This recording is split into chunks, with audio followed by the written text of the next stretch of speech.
Magandang umaga po sa ating lahat. Magandang umaga po mga kapatid. Morning po at ganun din po sa atin pong mga bisita. At magandang umaga rin po sa mga nasa ibaba pong kwarto at ganun din po mamaya sa atin pong mga tagapanood. Bago po tayo magpatuloy sa pakikinig ng mensahe ng atin pong Panginoon, muli po ay tayo pong lahat ay sumandaling manalangin. Aming Panginoon, minsan pa ay pinupuri ka namin at niluluwalhati ka namin, Panginoon, sa umaga pong ito. Tinataas namin ang inyong dakilang pangalan. Kayo lamang, Panginoong Diyos, ang karapat-dapat na tumanggap ng aming mga pagsamba, ng aming mga handog, ng lahat ng aming mga pasasalamat. Patuloy kayong tapat sa amin, Panginoon. Hindi kayo nagkukulang sa anumang oras. At kayo, Panginoong Diyos, ang dahilan kung bakit kami nakakatayo at nakakakilos sa araw-araw. Dinako niyo kami ngayon sa oras na ito dito sa inyong bahay-sambahan upang kami naman, Panginoong Diyos, ay makapaghatid ng kaluguran sa inyong pangalan at sa pamamagitan din ito mapakinggan ang inyong mensahe na siyang magsisilbing gabay at patnubay namin sa aming mga buhay. Patuloy na mangusap ka sa amin sa oras na ito. Kumilos ang inyong banal na espiritu sa aming kalagitnaan at alisin niyo, Panginoong Diyos, ngayon pa lamang ang anumang mga hadlang na maaari pong maging sagabal sa amin pong pakikinig at kaunawaan. Patuloy na walang anumang bagay, Panginoong Diyos, ang siyang maging sagabal sa inyong gawain at wala pong maging hadlang sa amin pong pagbabalik ng kapurihan sa inyo. Patuloy na kayo lamang ang siyang tumanggap ng lahat ng mga kalwalatiang ito, Panginoon, at sa inyo namin binabilik ang pinakamataas na papuri sa umagang ito. Maraming salamat, O Diyos. Ito ang aming dalangin sa pangalan ng aming Panginoong Jesus.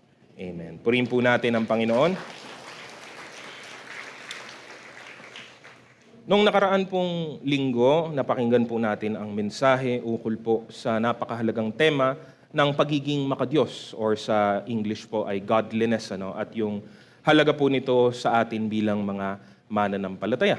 Mismo ang pangalan po natin, ang katawagan po sa atin ay mga Kristiyano or Christian po, it itself is synonymous with the term godliness, Dahil tayo, kinikilala natin na tayo ay mga tagasunod ng ating Panginoong Hesukristo, na siya mismo ay Diyos, Diyos na kataas-taasan higit sa lahat.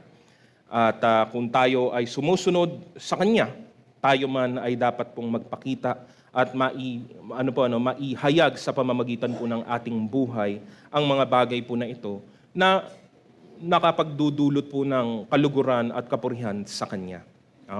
Hindi po pwede tayong maging tamad, hindi po tayo pwedeng maging kampante sa ating mga buhay. Dapat po nating patuloy na saliksikin ano ang mga bagay na nakapagbibigay ng kaluguran sa Diyos. Sa pagpapatuloy ng ganun pong kaisipan, ang mensahe po natin ngayong umaga ay doon din po nakatuon ang pansin. Ukol sa katotohanan na ang mga mananampalataya, ang mga Kristiyano, hindi dapat gumagawa o nag-iisip o umaaksyon sa anumang dahilan ng sarili nilang kagustuhan lamang, mga pagnanasa o sa makasariling ambisyon. Hindi na po tayo ang namimili or hindi po tayo ang siyang namamahala na sa ating buhay at mas lalong hindi tayo ang magsasabi kung ano po ang nakalulugod at nakararangal sa Diyos. Ulitin ko po yun, hindi po tayo ang nagdidikta kung ano yung nakalulugod sa Diyos. Hindi po natin pwedeng sabihin na eto ang gagawin ko at malulugod ang Diyos dito. Hindi po. Kailangan po nating saliksikin kung ano yung kalugod-lugod para po sa Kanya. Ang Kanyang pamantayan ang dapat nating sinusunod at kung saan po natin ibinabatay ang ating buhay. Kaya't mahalaga na hanapin natin, unawain po natin ng tuluyan, ng tuwiran ang kalooban ng atin pong Panginoon sa anumang aspeto, anumang bahagi ng atin pong buhay. Walang bahagi ng ating buhay ay hindi po dapat nalalaman ng presensya at ng kalooban ng Diyos. Kailangan nating alamin ang Kanyang kalooban kung gusto nating gawin ang nakalulugod sa Kanya. Kaya ang atin pong layunin ay dapat pong mamalagi, manatili sa Kanyang kalooban panghabang panahon. At yun po yung pamagat po natin sa mensahe po natin ngayong umagang ito, Abiding in God's Will. Mga kapatid, ang bawat mananampalataya ay tumanggap ng napakadakilang biyaya ng kagandahang loob ng habag sa atin pong Panginoon. At kung tumanggap ka nga po nito, dapat mo pong ipamuhay ang buhay mo bilang isang mabangong samyo, katanggap-tanggap na handog para po sa Diyos na nagbigay sa iyo ng lahat ng mga ito. Dahil ang kaalaman ng kanyang kalooban ay magdudulot sa atin para malaman ano ang nakapagbibigay kaluguran sa kanya.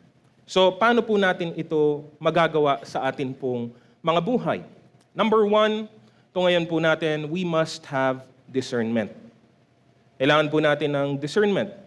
What is discernment? Sa pinakamabilis na definition po nito, it is to distinguish, to separate out by diligent search, to examine.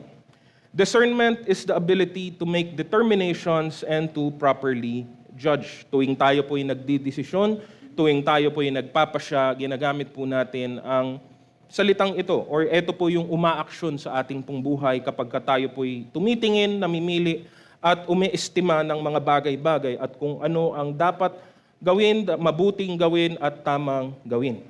Malapit na malapit po ito sa salitang karunungan or wisdom. At katulad din naman po ng maraming iba't ibang bagay, ang discernment man ay makikita at matatagpuan po kahit po sa sekular po nating mundo. Hindi naman po ito sikreto o hindi naman po ito para lamang po sa mga mananampalataya.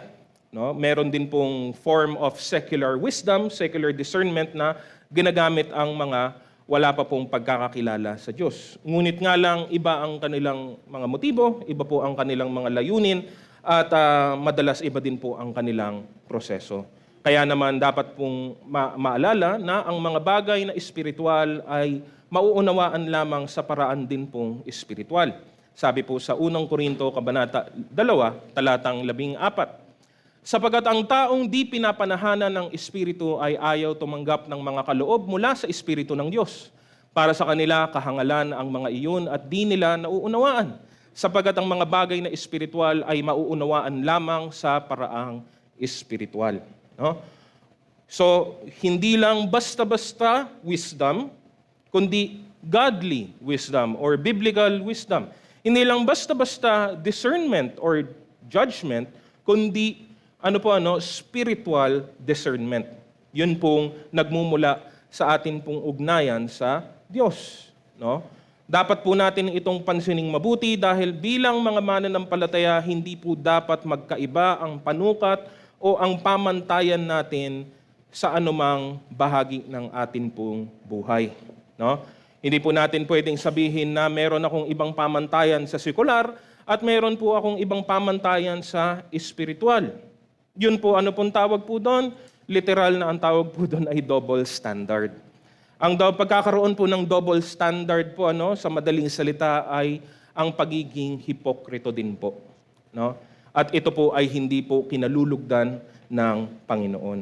Hindi po pwedeng, pagkakasama ko ang presensya ng mga mananampalataya, ito ang gagawin ko. Kapag wala naman doon, iba ang gagawin ko. Hindi po yun maaaring mangyari. Alalahanin ang sinabi ni Jesus laban po sa mga katulad nito sa Mateo 23, 1-4. Pagkatapos ay sinabi ni Jesus sa mga tao at sa kanyang mga alagad, ang mga tagapagturo ng kautusan at mga pariseo, ang kinikilalang tagapagpaliwanag ng kautusan ni Moises. Kaya't gawin ninyo ang itinuturo nila at sundin ang kanilang iniuutos. Ngunit huwag ninyong tularan ang kanilang ginagawa sapagkat hindi nila tinutupad ang kanilang ipinapangaral. Pinagpapasa nila ng mabibigat na dalahin ang mga tao, ngunit ni daliri ay ayaw nilang igalaw upang tumulong sa pagdadala ng mga iyon. Diba? Meron pa rin pong pampalubag-loob kahit konti. Tama yung tinuturo nila, kaso yung ginagawa nila, hindi nila ina-apply yung tinuturo kasi nila. Pwede pala yun. Tama yung tinuturo mo, pero yung pag-apply mo nito ay mali o hindi po kalugod-lugod sa atin pong Panginoon. Ang punto, dahil tayo po ngayon ay pinapanahanan na po ng banal na spirito automatic po lahat ng bagay na ginagawa po natin ay espiritual. Kaya nga po, wala na pong dibisyon sa buhay ng mananampalataya, wala pong dibisyon ng sekular at spiritual. Lahat yan espiritual kasi espiritual ka na, ikaw yung naging espiritual eh. Pinanganak ka na sa banal na spirito. Pinanganak ka na sa espiritu ng Diyos. You are now spiritual and everything you do pertains to the spiritual kahit nandito ka po sa mundo po natin. At yun po yung punto. So, pagdating po sa desisyon, sa pagpapasya, ang discernment na kailangan po natin ay consistent po sa lahat. No? Hindi po tayo magaling lamang sa mga spiritual na bagay, pero bagsak naman po sa lahat ng ibang aspeto. No? At yun po yung pangunahing punto po dito. No? We must have discernment. Why? Letter A, to recognize false teachers and their teachings. No?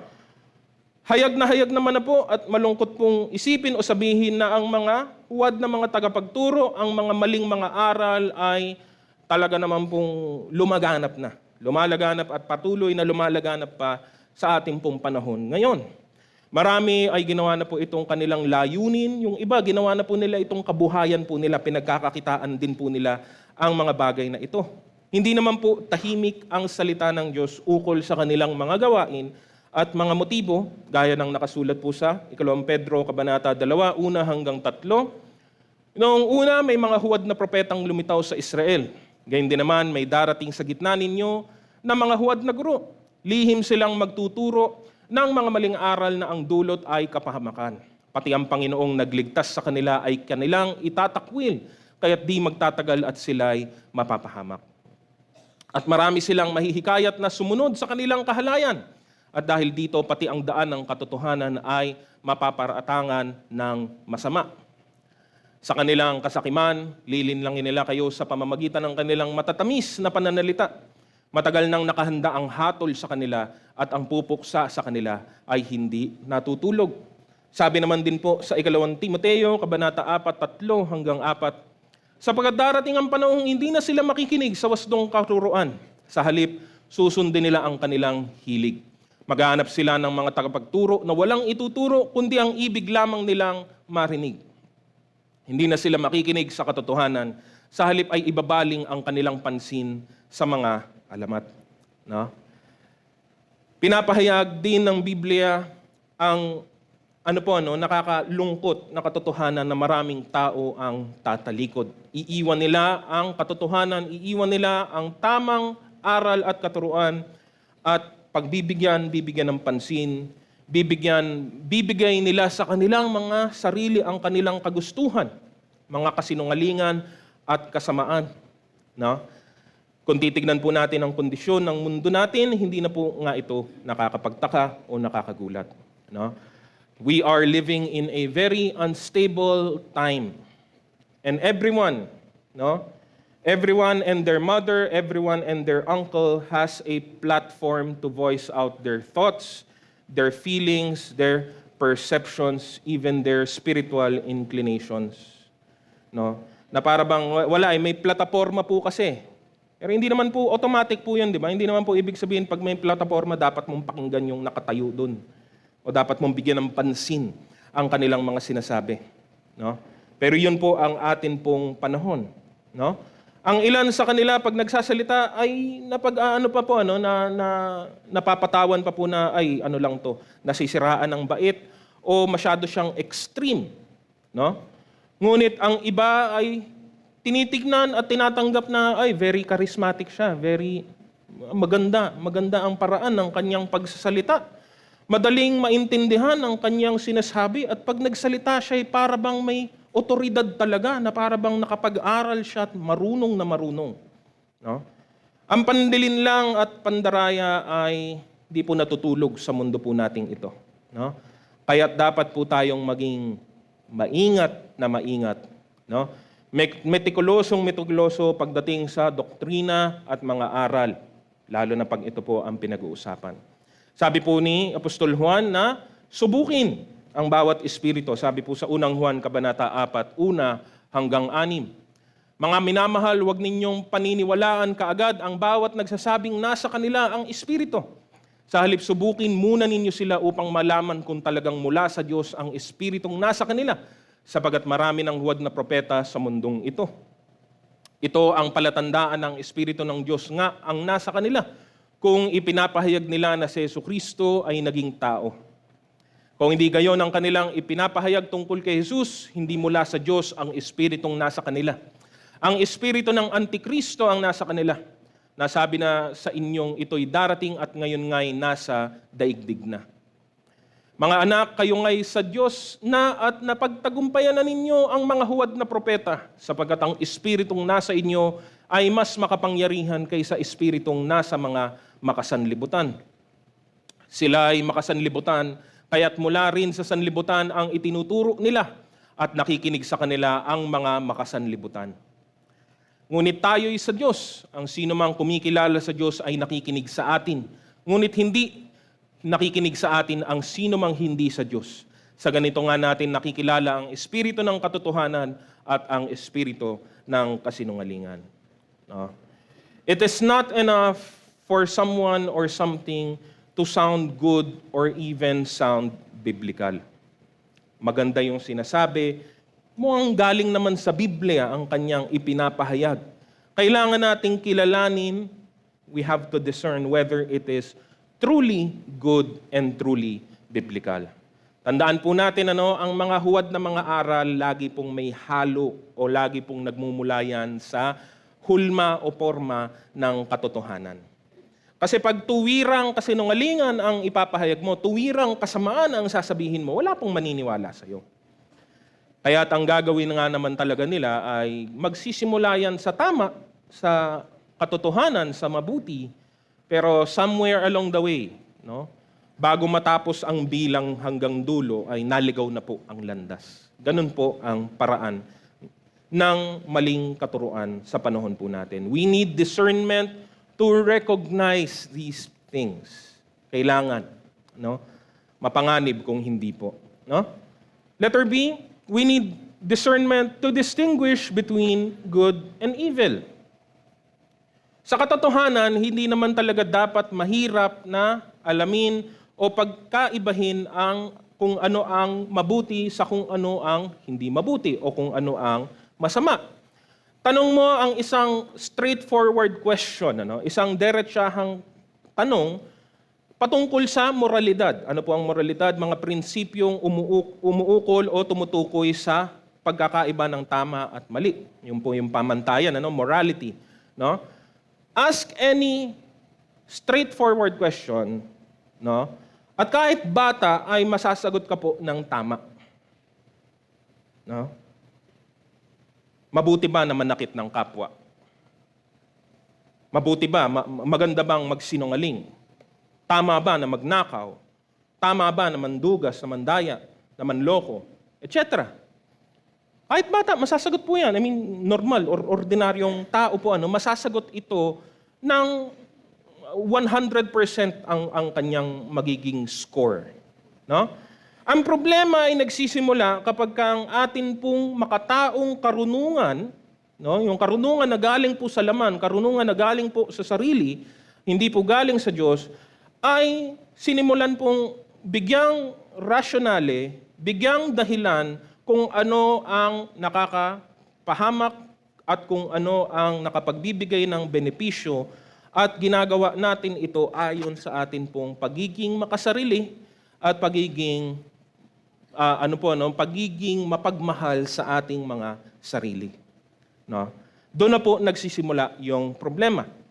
Marami pong katawagan dito sa bagay na ito. Isa po sa mga gusto ko pong gamiting salita, yung pong tinatawag na moral relativism. Moral, yung morality at relative, ibig pong sabihin, hindi po kamag-anak, ang ibig pong sabihin ay nagbabago-bago. Kung saan ang tinuturo ay yung pamantayan ng mabuti at masama, ay hindi nakaayon yan sa kalagayan, sa sitwasyon, sa karanasan, at hindi mo masasabing tuwiran na tama o mabuti ang isang bagay at tuwiran na mali o masama ang isang bagay. Ang paniniwala na wala po talagang objective na morality, wala pong totoong pamantayan ang mabuti at masama, only the subjective standard. Depende sa kultura, depende sa sitwasyon, no? Kaya't ang mundo ay dumating na, no? At nandun na nga siya sa paniniwalang okay lang magnakaw kapag ninanakawan ko mayaman. Narinig niyo po? Okay lang naman magnakaw ninanakawan ko naman mayaman. Ninanakawan ko yung kumpanya, pambiran, yaman-yaman itong kumpanyang to. Ano ba kung mangupit ako ng ballpen, mangupit ako ng papel, mangupit ako ng stationery sa opisina, no? Mayaman naman sila, di ba? Okay lang magsinungaling kung makakatulong naman ito sa aking kalagayan. Kung makakaiwas ako sa panganib o sa gulo, okay lang magsinungaling. Pwede yun. No? Okay lang lumabag sa batas, okay lang baluktutin ang batas, wala namang nakatingin eh.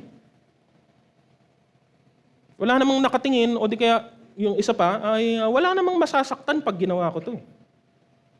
Sino bang mawawalan pag ginawa ko to, tong bagay na to? Okay lang. Di ba? Okay lang iwan ko yung pamilya ko, iwan ko yung asawa at mga anak ko para sa ibang tao kasi sinusunod ko lang naman yung nararamdaman ko. Nagiging totoo lang ako sa sarili ko. Pampelikula po ano.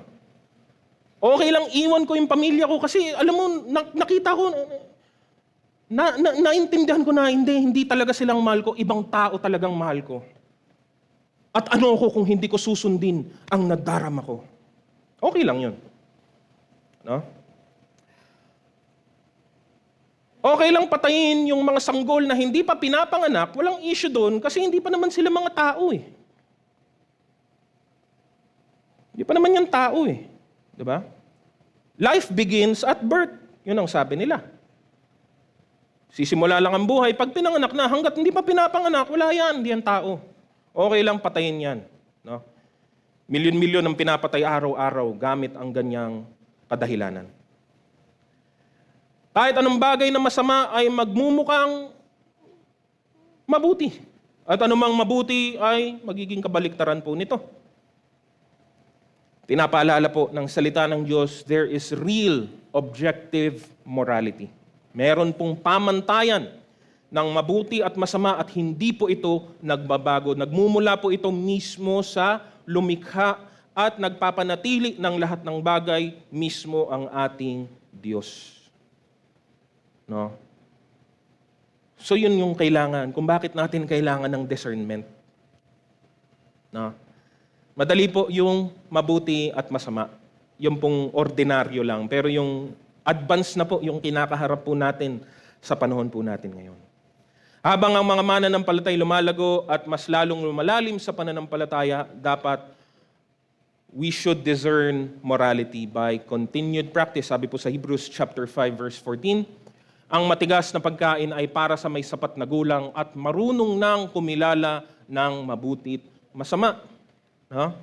Ang Kristiyano hindi po dapat matangay ng anumang mga argumentong punong-puno ng kahinaan, punong-puno ng mga butas, punong-puno ng mga kaisipang hindi naman galing sa Diyos. Hindi dapat matangay ang Kristiyano ng mga bagay na ito ukol sa kung ano ba ang tunay na mabuti at kung ano ba ang hindi. Sabi po sa Roma, Kabanata 12, talatang 2, huwag kayong makiayon sa takbo ng mundong ito. Mag-iba kayo sa pamamagitan ng pagbabago ng inyong pag-iisip upang maunawaan ninyo ang kalooban ng Diyos kung ano ang mabuti, kalugod-lugod at ganap na kalooban niya. Ha? At panghuli po, letter C, to judge and practice what is excellent. No? Para atin pong maisagawa ang higit na mabuti sa lahat. Ang dalangin at nasa ni Apostol Pablo para po sa mga mananampalataya sa mga Pilipos ay mababasa po natin sa Kabanatang 1, talatang 9 hanggang 11. At ito po yung nakasulat. Itinadalangin ko sa Diyos na ang inyong pag-ibig ay patuloy na sumagana at masangkapan ng malinaw na kaalaman at pagkaunawa upang mapili ninyo ang pinakamahalaga sa lahat. Sa gayon, pagbabalik ni Kristo, matatagpuan kayong malinis, walang kapintasan, at sagana sa magagandang katangiang kaloob sa inyo ni Jesucristo sa ikararangal at ikadadakila ng Diyos. No? The value of discernment is for us to be found pure and blameless, malinis. Wala pong anumang karumihan, wala pong anumang pwedeng isumbat, filled with the fruit of righteousness na dumarating lamang sa pamamagitan ng ating Panginoong Jesus. Ang makilala ang kaibahan ng mabuti at masama ay dapat pong maliwanag na sa mananampalataya. Pero mas madalas, ano talaga ang naghihiwalay po ng isang buhay na pasang-awa sa buhay na tunay na nakalulugod sa Diyos ay ang pagkakaiba ng kung ano ang tama at mabuti sa kung ano ang pinaka-mabuti. The difference between what is good and what is best. No? Maraming beses, marami pong mga mananampalataya na hulog sa patibong ng consolation. Alam niyo ba yung consolation? Consolation prize. No? Consolation in attitude. Okay na yan, pwede na to, buti nga meron eh. Di po ba?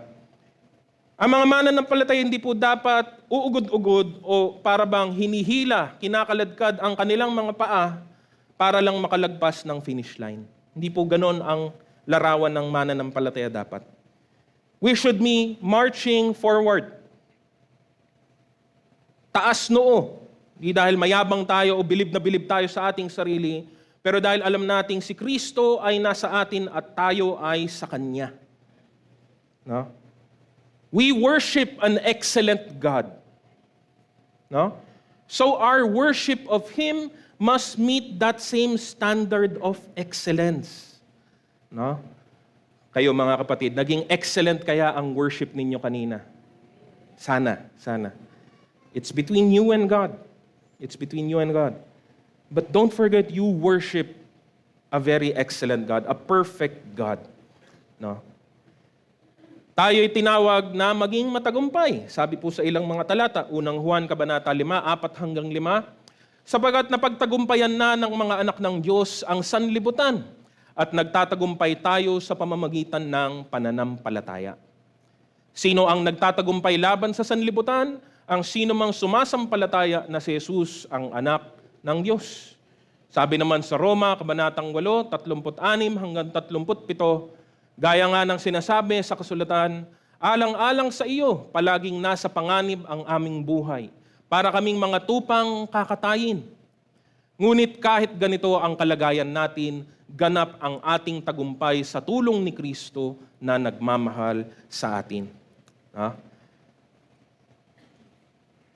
With discernment, kailangan nating tignan ang bawat sitwasyon, bawat desisyon, bawat emosyon, bawat kahirapan, bawat kasawian, bawat kagumpay, at lumabas na dala-dala natin ang bunga ng Espiritu sa ating buhay. That's the goal. It's not just to pass, it's to be excellent for our God. Mahalaga po ang discernment, kailangan na kailangan po natin to. Again, ang layunin ay bigang kaluguran ang ating Diyos sa lahat ng ating ginagawa. Pag wala pong discernment, madali po tayong maligaw, madali po tayong malito, at mari tayong matalo kahit ng sarili nating mga kaisipan at mga emosyon. No? Ang mundong ito ay punong-puno ng panganib at panlilinlang sa bawat bahagi. No? Kaya't kailangan nating gamitin ang karunungan na galing sa Diyos para malaman ano ang mga dapat po nating gawin. No? Kaya't number 2, we must be diligent to cultivate discernment. Ngayon, tandaan, spiritual discernment comes from God alone. It comes through Him, by His Spirit, by an intimate relationship with Him through our Lord Jesus. No? Sa pamamagitan naman ni Kristo, tayo naman ay ginagabayan din ng banal na Espiritu na tumutulong sa atin sa lahat ng ating ginagawa, lalong-lalo na nga po patungkol sa pagkaalam at pagsunod sa kung ano ang kalooban ng Diyos. Basahin po natin yung karagdagan po, 1 Corinthians chapter 2, 10-14. Ang sabi po, ngunit ito'y inihayag na ng Diyos sa atin sa pamamagitan ng Espiritu. Sinasaliksik ng Espiritu ang lahat ng bagay, maging ang pinakamalalim na layunin ng Diyos. Sapagkat walang nakakaalam sa iniisip ng isang tao maliban sa kanyang sariling espiritu. Gayon din naman, walang nakakaalam sa mga iniisip ng Diyos maliban sa espiritu ng Diyos. Ang tinanggap natin ay hindi ang espiritu ng sanlibutan, kundi ang espiritu na mula sa Diyos upang maunawaan natin ang mga kaloob niya sa atin. Kaya nga, kami ay nangangaral hindi sa pamamagitan ng karunungan ng tao, kundi sa pamamagitan ng espiritu. Ang ipinapaliwanag namin ay mga katotohanang espiritual para sa mga pinapanahanan ng espiritu. Sapagat ang taong di pinapanahanan ng espiritu ay ayaw tumanggap ng mga kaloob mula sa espiritu ng Diyos. Para sa kanila, kahangalan ang mga iyon at di nila nauunawaan sapagkat ang mga bagay na espiritual ay nauunawaan lamang sa paraang espiritual. So, discernment has its source. Ang pinagmumulan po nito talaga ay ang atin pong Diyos. Dapat po natin gamitin ito sa pinaka maayos at nararapat na paraan. Gamitin mo ito because it was given for our use, for our benefit, no? Meron nga po meron pong mga kagamitan, meron pong mga kasangkapan kahit po sa mundong ito, no, na kapag hindi nga po sila nagagamit, iwan mo lang, gawin mo hayaan mo lang po no. Eventually, kahit na hindi siya nagagamit, it becomes tarnished, it becomes rusted, kinakalawang, nasisira. No? May mga appliance po tayo, ang tagal na pong display, kung kailan mo kailangan gamitin, hindi na po gumagana. Ganun po may mga ganong kagamitan, hindi po lahat, pero marami pong ganon. But a tool being utilized properly is maintained and made better. May mga kagamitan habang ginagamit mo po, mas lalo pong gumaganda ang kanyang performance. No? Masasabi ko po na pwede po nating ihambing ang discernment parang ganito sa atin pong buhay. Kung gagamitin mo ito, mahahasa po ito ng mahahasa. Pero kung hindi mo po gagamitin ito, wala pong mangyayari. No? Galing po ito sa Diyos, pero gamitin mo po ito. Pinagkaloob ito ng Diyos sa atin. No? How are we to cultivate discernment? Letter A, know and live deeply the Word of God. Wala po tayong ibang paggagalingan, pagkukuhanan po nito. There is no other source from which we take other than the Word of God. Ang salita ng Diyos na wala pong pagkakamali, hindi po nagbabago, at mismo alam po natin nilalaman ay ang kalooban ng atin pong Panginoon. Kung gusto natin palaguin ang discernment po natin, kailangan po talaga nating gawing sentro ang salita ng Diyos sa atin pong karunungan, sa atin pong kaunawaan. No? Huwag isipin nino man na ang pag-aaral ng salita ng Diyos ay para lamang doon sa kanilang mga nagseseminaryo. Bawat mananampalataya dapat gawin itong regular na bahagi ng kanilang buhay. No?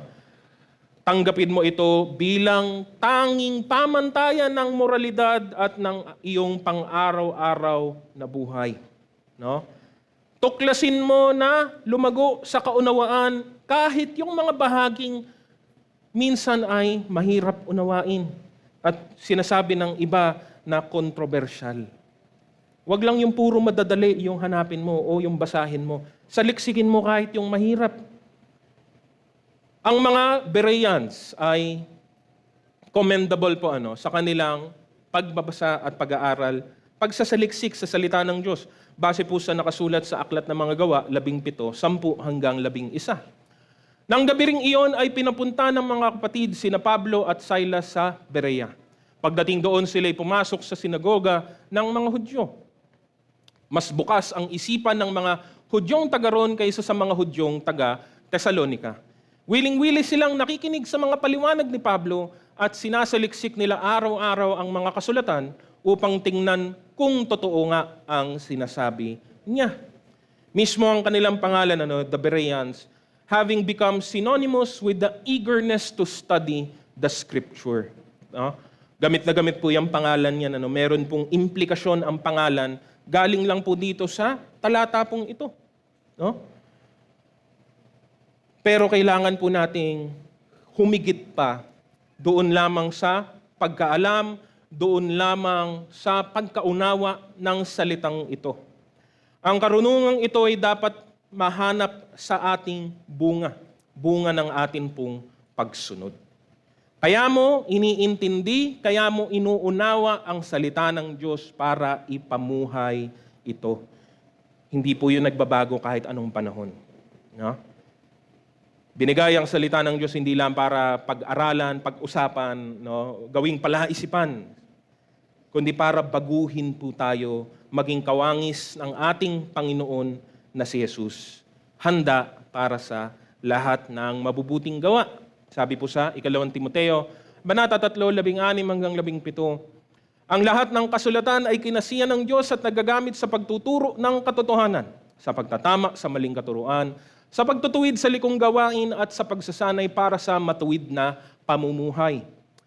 Upang ang lingkod ng Diyos ay maging karapat-dapat at handa sa lahat ng mabubuting gawain.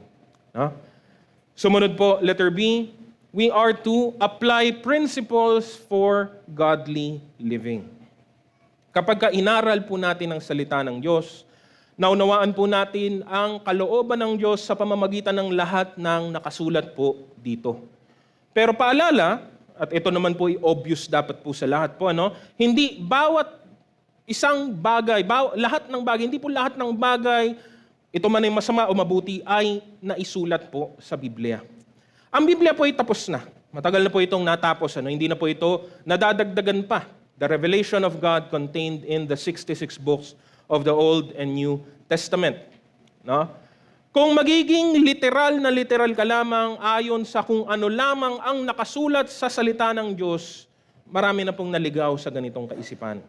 Bakit po? Kasi pag sinundan mo po yung ganong kaisipan, saan ka po dadalhin po nun? Kung hindi nakasulat sa Bible, okay lang. Ang dami pong hindi nakasulat sa Bible. Literal. Maraming mga bagay na meron ngayon sa mundo, wala po sa Biblia. Sa literal na paraan. At alam mo at alam ko na hindi po ito ang tamang isipin o gawin. Marami pong kasalanan ay kinokondena mismo sa Biblia. Katulad na lamang ng nakasulat sa Galatia, Kabanata 5, 11 hanggang 21. Hindi maikakaila ang mga hilig ng laman, pakikiapid, kahalayan at kalaswaan. Pagsamba sa Diyos-Diyosan, pangkukulam, pagkapuot sa isa't isa, pag-aaway-away, pagseselos, pagkakagalit, at kasakiman, pagkakampi-kampi, at pagkakabahabahagi. Pagkainggit, paglalasing, kalayawan, at ito po yung mahalaga, at least dito sa Galatians, gusto ko po yung dinagdag ni Apostol Pablo sa dulo. At iba pang katulad nito. Kaya minsan, sa iba't ibang bahagi ng Biblia, meron pong listahan ng, sabihin na natin, listahan ng mga kasamaan, listahan ng mga kasalanan, hindi po minsan pare-parehas. May mga listahan na mas konti, may mga listahan na mas marami. That's not the point. Hindi po punto na kung ano lang yung nakasulat dyan, yun lang yung masama o yun lang yung makasalanan. Hindi po, kasi nandun po yung idea at iba pang katulad nito. Meron po tayong isip, meron po tayong kaalaman, meron po tayong karunungan, naintindihan po dapat natin ang ibig kong sabihin nito. Muli ko kayong binabalaan ang gumagawa ng mga ito ay hindi magkakaroon ng bahagi sa kaharian ng Diyos. The warning is clear. No? Pero sa maraming pagkakataon, lalo na sa panahon po natin ngayon, we discern certain thoughts, ideas, actions, decisions to be sinful because of the principles laid down in Scripture. Prinsipyo po ang nauunawaan din po kasi natin. Hindi kailangan na ilista ng Biblia ang bawat makasalanan na bagay sa buong mundo. Dahil binigay na po nito ang pundasyon ng katotohanan para atin pong ma-discern kung ano ang nakakabuti at kung ano ang dapat pong iwasan.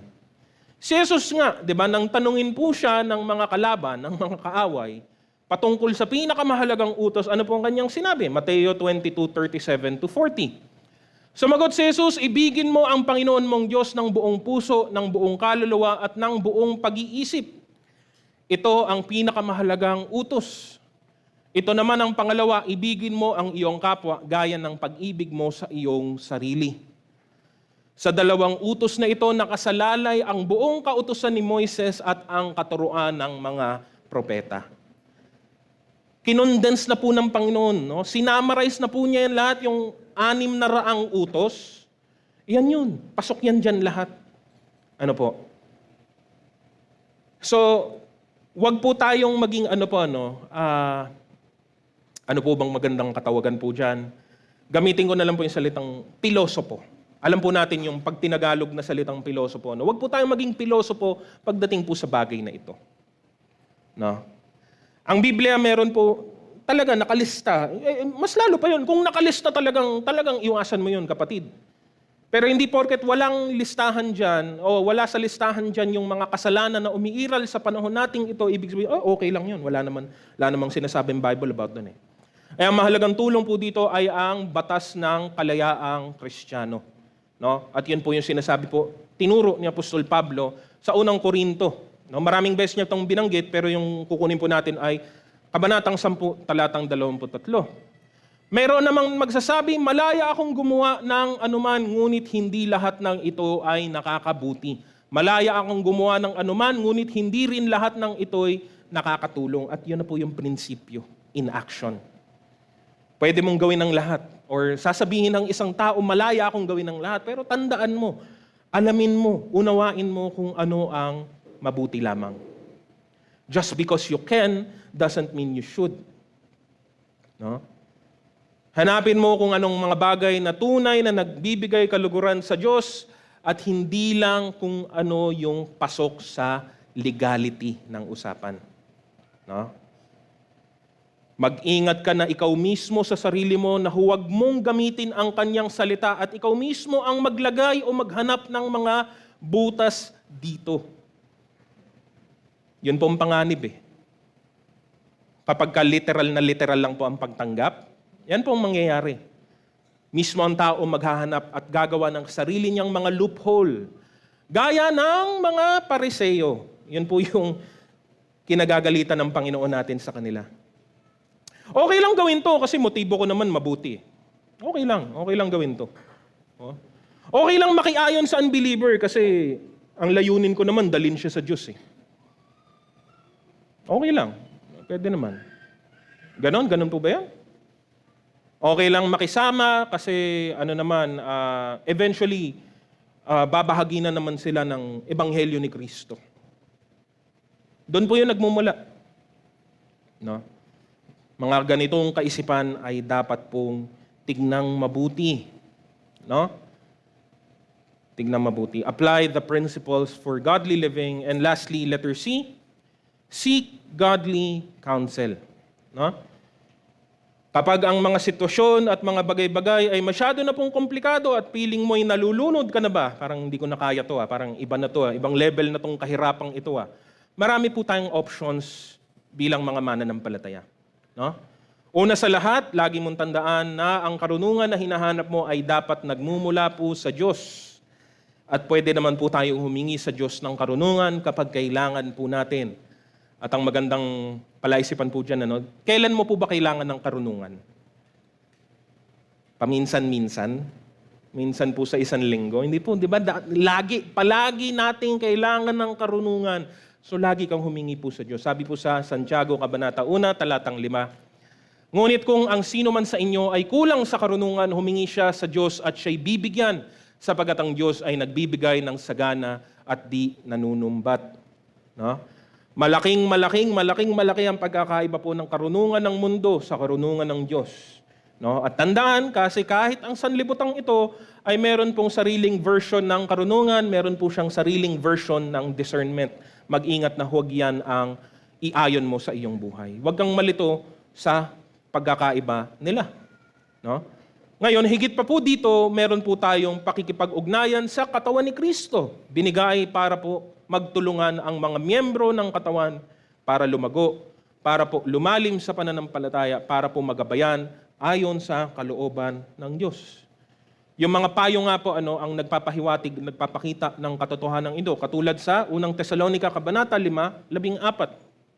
Mga kapatid, ipinakapakiusap din namin na inyong pagsabihan ang mga tamad, pasiglahin ang mahihinang loob at kalingain ang mga mahihina. Pagtiyagaan ninyo silang lahat.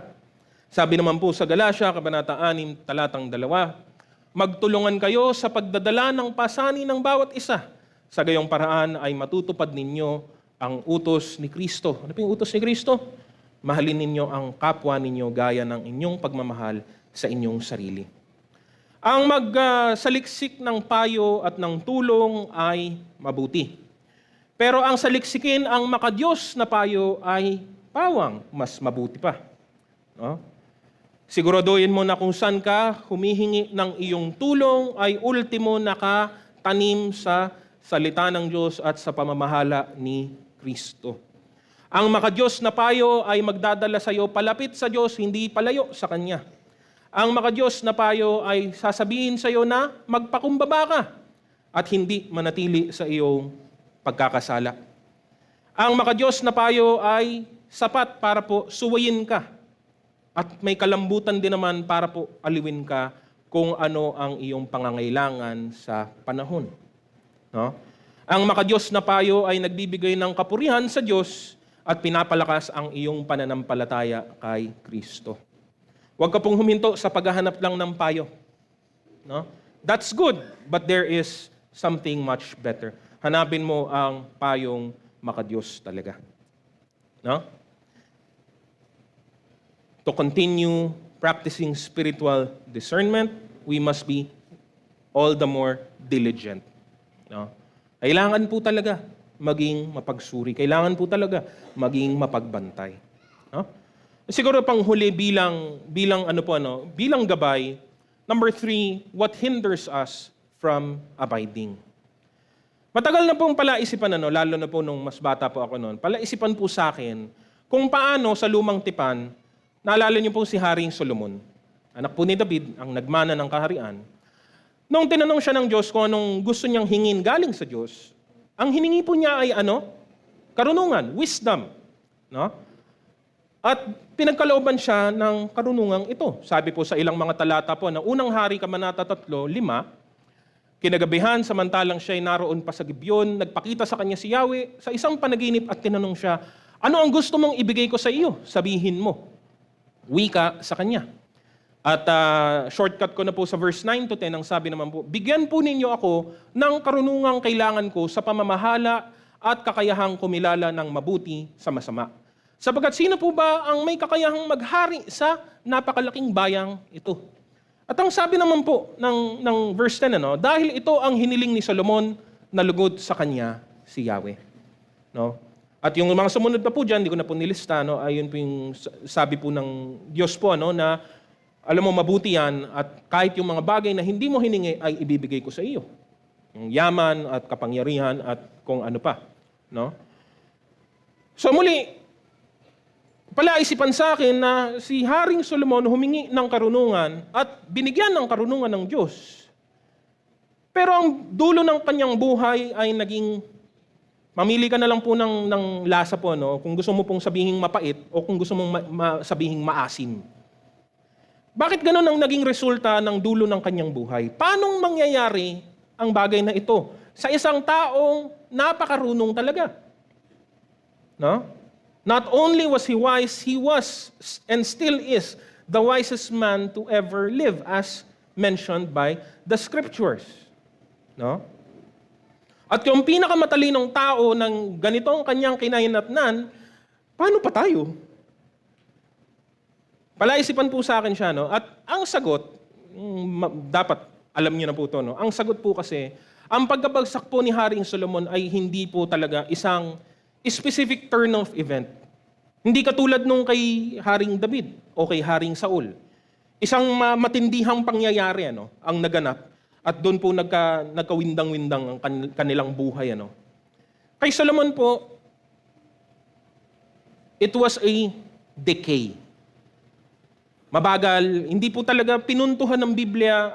Ang unang-unang senyales po nito ay ang pagkakaroon po niya ng maraming mga babae, asawa at mga concubine, mga kabit.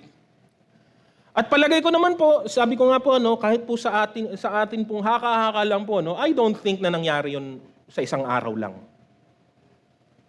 Kahapon isa lang ang asawa ni Solomon, bukas 700 na. Hindi po. Malamang sa malamang, yun po yung nangyari. Unti-unti, mabagal. At yun, ang resulta, ayan na. At mismong ito ang naglayo sa kanya sa Panginoon. At yun yung paalala, even the wisest man can fall. Bakit? Nasa kanyang karunungan eh. Pero kung hindi mo po gagamitin yung karunungan na nasa iyo, ano pong kwenta po nun?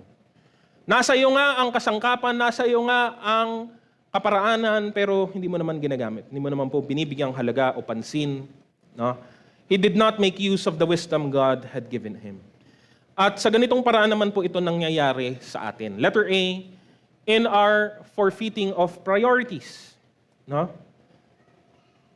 Ang pamumuhay po natin ngayon ay nagdadala po ng maraming mga advantages, marami pong mga conveniences na kung totoo hindi na po natin kayang mabuhay nang wala ang mga ito. Technology, education, ease of access to information, bahagi na ito ng atin pong pang-araw-araw na buhay.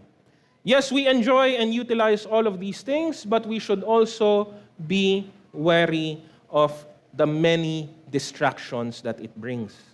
No? Ang mga mananampalatay pinapaalalahanan lagi na laging tumingin, laging nakatuon ang pansin sa atin pong layunin. No? Alam po natin ang nakasulat sa Hebreo, Kabanatang 12, Talatang 2, unang bahagi. Ito natin ang ating paningin kay Jesus na siyang pinagmumulan at kabuuan ng ating pananampalataya. Dahil sa alam naman po natin talaga na sa dulo ng lahat ay wala pong permanente sa lupang ito. No? Pero hindi po nito mapipigilan ang mundo at si Satanas na subukin at hikayatin ang iyong atensyon, no, sa pang-araw-araw mong mga buhay at mga gawain. No? Isang palatandaan na ang isang tao ay distracted ay kapag siya ay naging masyado na pong busy. Lalong-lalo na pagdating sa usapin ng mga espiritual na bagay. Busy sa trabaho, busy sa school, busy sa negosyo, busy sa kung saan mang bagay. Wala na pong panahon para po magbasa ng salita ng Diyos. Wala na pong pagkakataon para po manalangin. Wala na pong pagkakataon para po dumalo ng gawain. Wala na pong oras para po sa Diyos. No? Hindi po masama maging busy. Hindi po yun kasalanan. Katunayan, tinuturo ng Biblia na huwag tayong maging tamad. Pero, kabawasan ito kung magiging masyado tayong distracted para po hanapin ang kaharian ng Diyos una sa lahat. No? It's just a matter of priority, mga kapatid. No? Priority na nga lang po eh. No? Ano ang uunahin mo? Yun yung tanong na lang eh. Ano yung uunahin mo?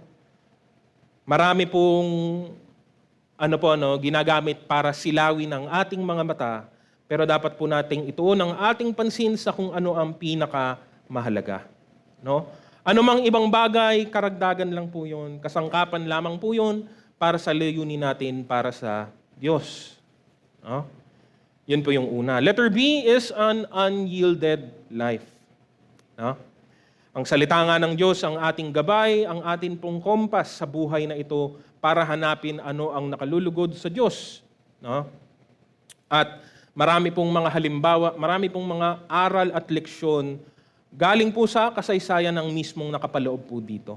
No? Marami pong mga halimbawa ay binigay bilang mga halimbawang atin pong dapat tularan, pero marami din pong mga halimbawang ibinigay para po atin pong iwasan.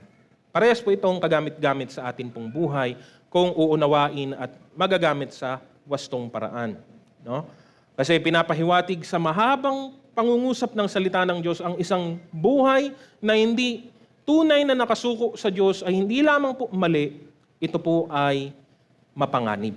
No? Na meron pong mahabang listahan ng kabayaran kapag hindi po ito naitama. Hindi po matutupad ng isang lingkod ng Diyos ang pinapagawa sa kanya ng Diyos kung hindi po niya unang lulutasin ang problema ng kanyang pusong hindi nakasalig sa Diyos. No? Sa lumang tipan, ang pinakahalimbawa na makikita po natin dito ay ang mismong bansang Israel mismo, yung piniling bayan ng Diyos. No? Sa maraming iba't ibang pagkakataon dahil po sa kanyang katigasan ng ulo, sa kanyang pagsuway, no, yung buong bansa ay nakaranas ng kahirapan at pagluluksa. No? Pinaliwanag ito ni Apostol Pablo sa unang Korinto, Kabanata 10, 6 hanggang 11.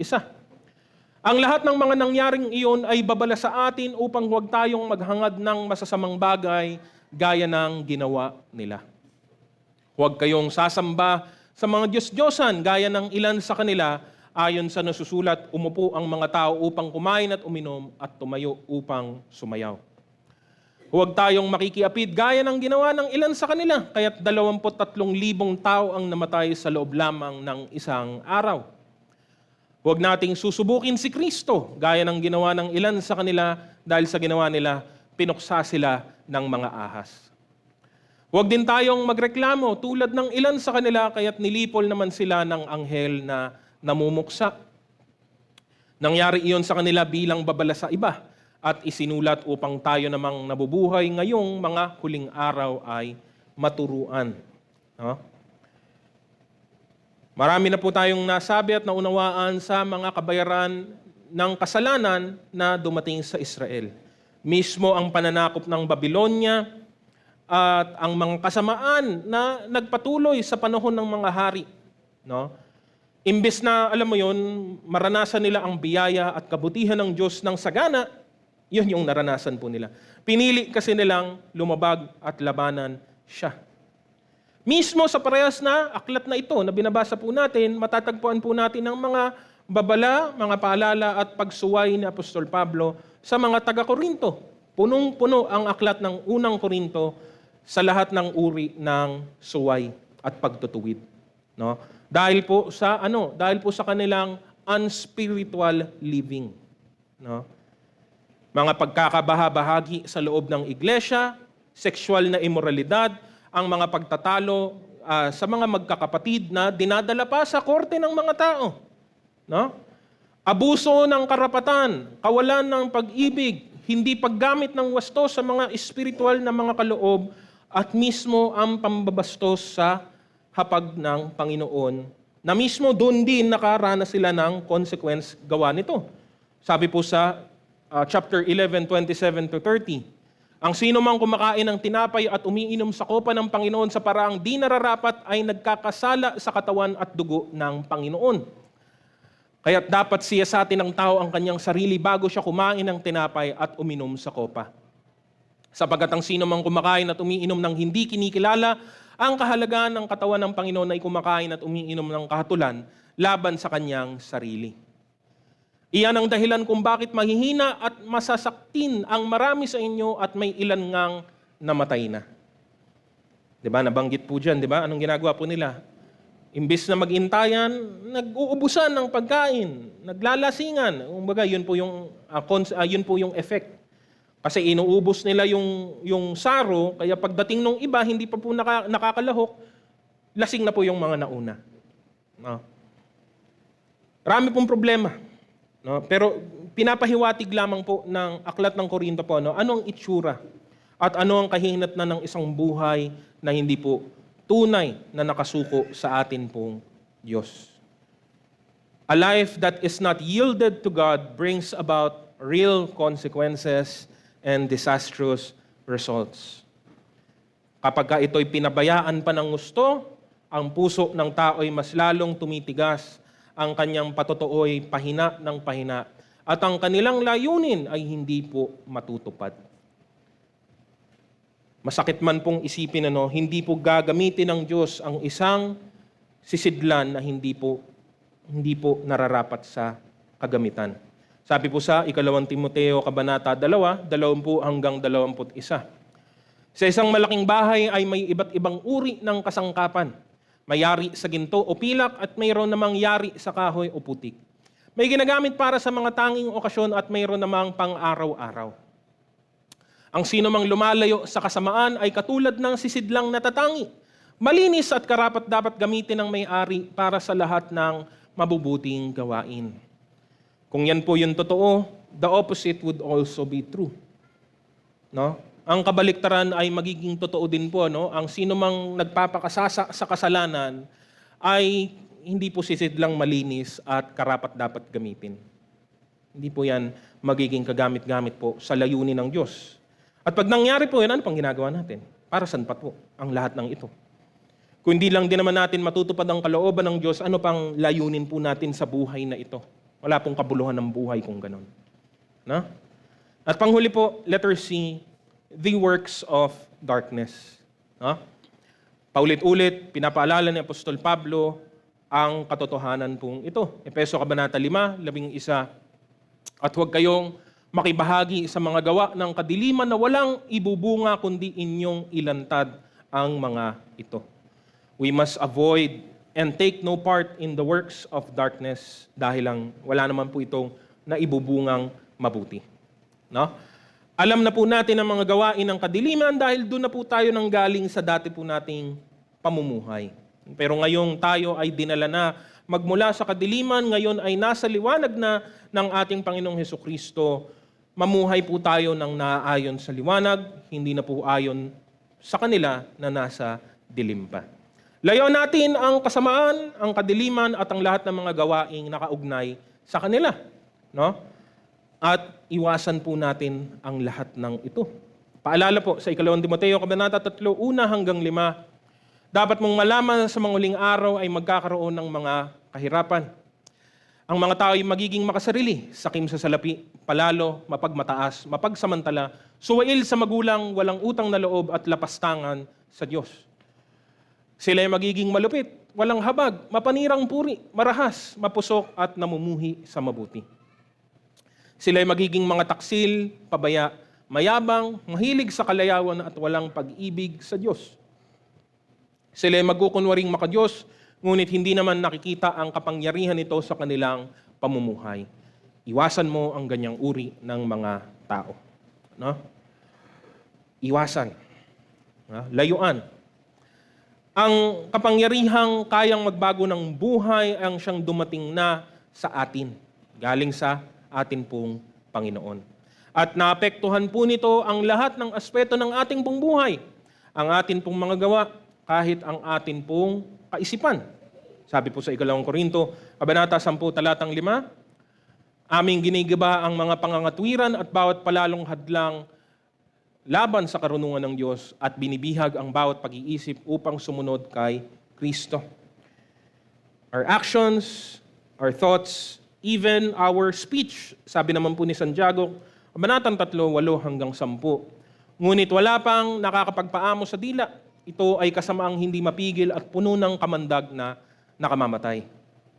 Ito ang ginagamit natin sa pagpupuri sa ating Panginoon at Ama. At ito rin ang ginagamit natin sa paglait sa taong nilalang na kalarawan ng Diyos.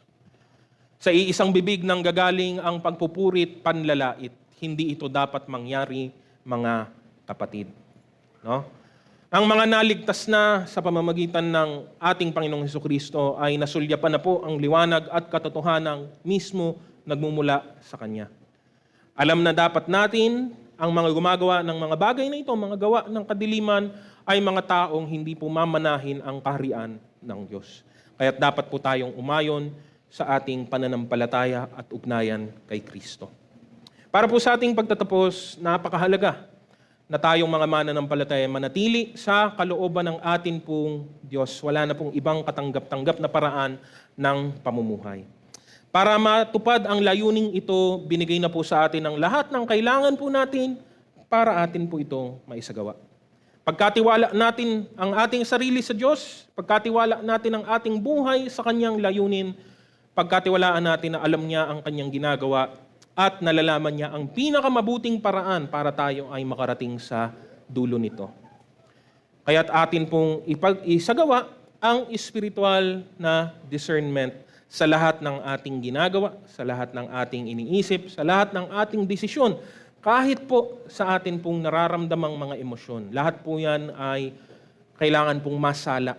No? Dapat po iyong mo-filter ng spiritual discernment na nagmumula lamang po sa Kanya. Upang ang ating mga buhay ay maging karapat-dapat na handog para po sa ating Panginoon. Purihin po natin ang Panginoon sa umaga pong ito.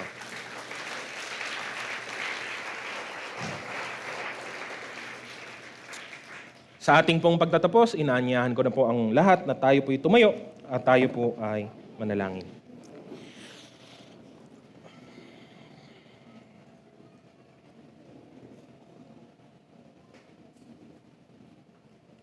Aming Panginoong Diyos, muli lubos ang aming papuri at pasasalamat sa inyo.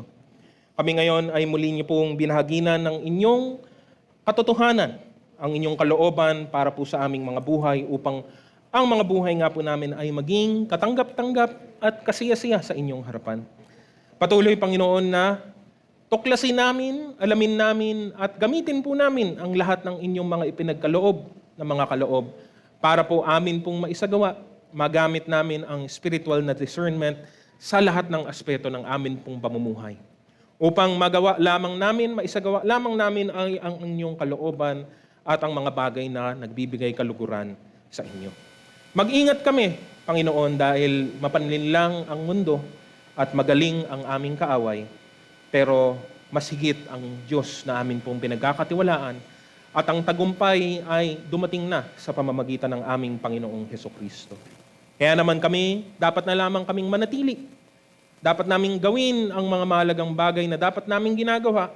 Pagpatuloy po namin ang mga ito, saliksikin namin ang inyong salita, hilingin namin ang inyong karunungan upang magabayan kami sa lahat ng aming mga ginagawa sa araw-araw.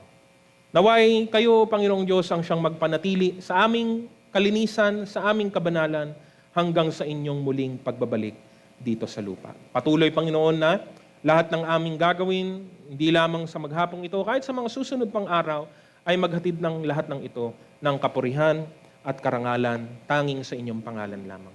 Pinupuri ka namin, sinasamba ka namin, niluluwalhati ka namin sa umagang ito, at sa inyo ang pinakamataas na papuri at lahat ng aming pasasalamat.